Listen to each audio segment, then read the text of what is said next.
I gotta remember to keep filming my process videos because I am the worst at just like getting to work and getting things done. So here's what I'm doing with my leather pouches I'm making. Pouches I made for my brother's Batman belt. So I'm just using those. I cut these out of blank leathers, and then I use this tool to punch all the holes here like so. And I use a special mallet to do that. Looks like this. And you punch the holes, and that way I can sew it up later.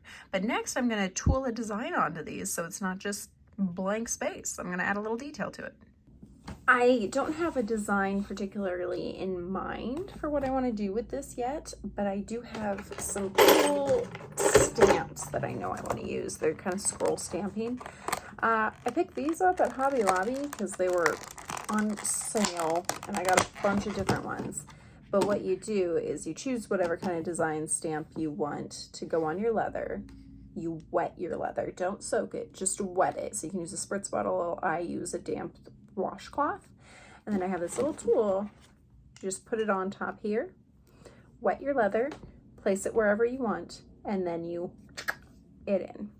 That's the basics. Lining up the design, I think, is the hardest part, but you just have to be careful about it.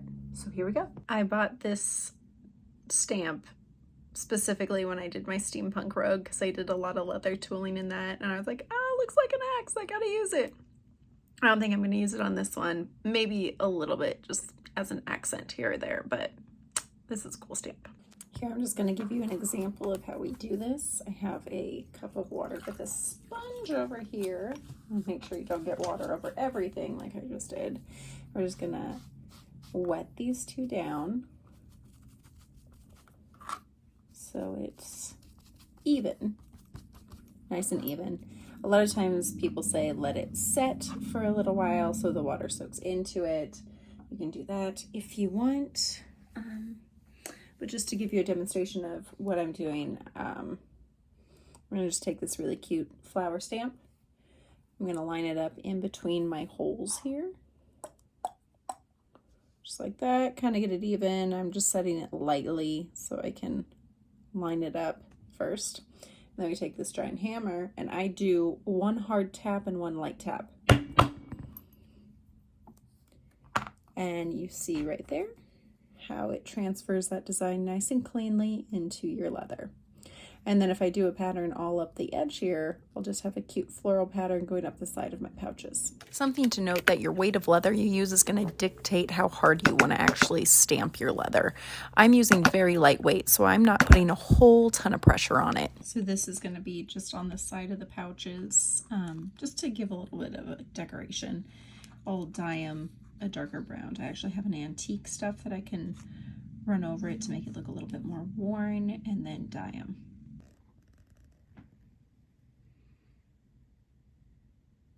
Next step is dyeing the leather that I have all tooled out and cut.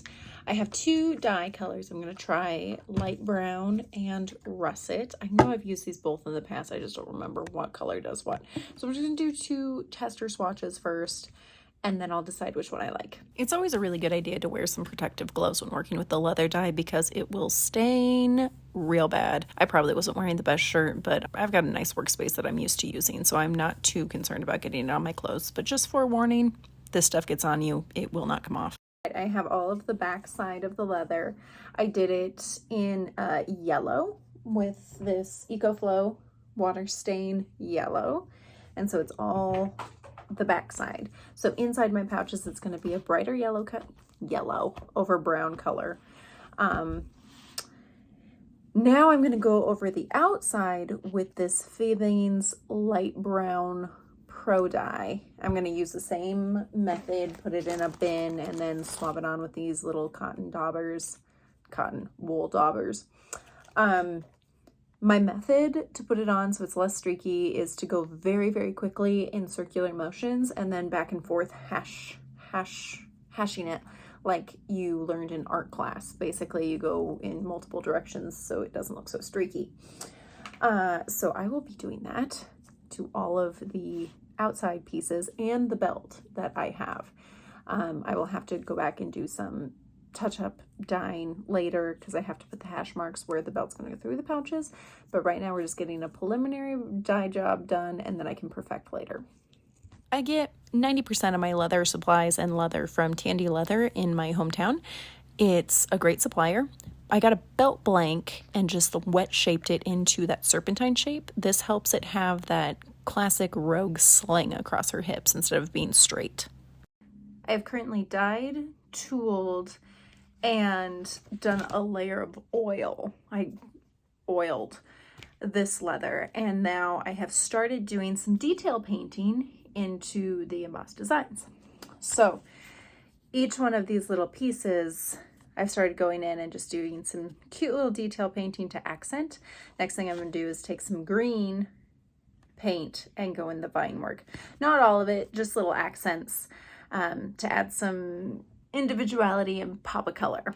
So here's what it all looks like laid out flat. I have these little holes punched to thread through the belt, so the pouch will sit right there. And here is what it's going to look like when I have it all sewed up together. I hand stitched these. I used yellow stitching thread, catgut as we call it. And the only thing I have left to do on this pouch, because I have the back slit, so you can actually slide in the belt. This is just a scrap piece. So this is how the pouch will actually sit on the belt when I'm wearing it. And then you can open it up. The only thing I have left to do on this specific pouch is to add a closure, which will probably either be a snap, or there's kind of like what we call Chicago screws, where they twist in and I can glue those threads, and then there's a little knob that you just pressure fit the top flap through. Also, I added this cute little kiss for Rogue on this pouch. It's designed specifically to hold, this pouch is designed specifically to hold my phone, which I cannot demo for you because I am recording on it currently. But here's a little example of what I got going.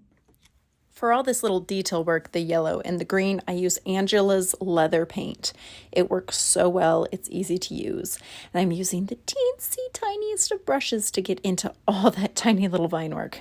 Spoiler alert, I did all the vines, not just a couple. I couldn't stop. It was too fun. So this is how I'm sewing it together. I'm just going down, back and forth in the hole punches that I made. I'm using a curved needle. I just go down and then I come back through. Easy peasy lemon squeezy. I actually do this twice, so once I get to the end all the way up here, I'm going to go back down and it'll be the opposite side. So instead of going this way, then I'll go this way, so it'll be a complete stitch line, just like that. You can get these curved needles in the upholstery section of any sewing store. They're used commonly in upholstery fabric, but they're also used in like wefting for wigs. Very handy. I use them all the time in sewing when your straight needle just won't do it. All right, so here is my belt. Basically finished. I love the sling I got going on with it. This is exactly what I wanted. I wanted it to really have that swoosh to it. I do have to continue to do closures. I don't know if I'm going to do magnets or the little tension fits. I won't do snaps. And then I just have to put my X symbol, which I have here. I've just got to finish up a few details on it. I'm actually going to probably screw it right through onto the belt. Just have to place that. And then she's gonna be done. I'm so excited. Let's add the belts. This belt I'm so proud of.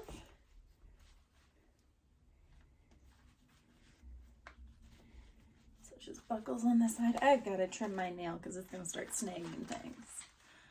All right. Belt. Perfectly slanted. Once I get my phone in this holster, it'll weight it down so it's much more crooked. Oh, hey, Shug. I have most of the belts done, the pouches done. All I have left to do is just figure out how to attach my X belt buckle. I had this 3D printed by one of my friends, and then I painted it all red. I filled in the black areas with a black resin. It's still kind of curing, but now I'm figuring out how I'm going to attach this to my belt. And what I'm going to do is take some of these huge rare earth magnets, glue one to this side, whoop, one to this side, and then I'm just gonna magnet it to my belt. So I'm just gluing it on now. In the future, I will absolutely update this design because the magnets work great, but they work so great they actually were so strong. When I tried to take them off, they ripped off the buckle itself. So in the future, I'm probably gonna alter it to snaps. So I've got the magnets glued on. I'm just gonna set a really heavy glass jar on top of it to make sure it sets up good. Thank you so much for watching the creation of my belt. I had so much fun making it. It's one of my favorite creations to date. Only thing left is the gloves now.